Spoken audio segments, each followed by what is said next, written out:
In this video, I'll be explaining to you how you can fix monday.com that is not loading. First is to check your internet connection. Ensure that you have at least 5 Mbps download speed for optimal performance. You can test it in an existing internet testing site. For example, is fast.com. Another tip is to refresh the whole page. You can press Ctrl-Shift-R or by simply clicking the F5 on your keyboard for a hard refresh to reload the page. Next is for the last resort, you can try clearing the cache and cookies.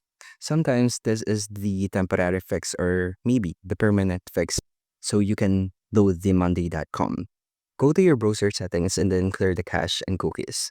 Head to the browser settings and then click the search bar here and then find the clear data. Once you're inside this interface, you just need to tap on this check boxes and then click the clear data.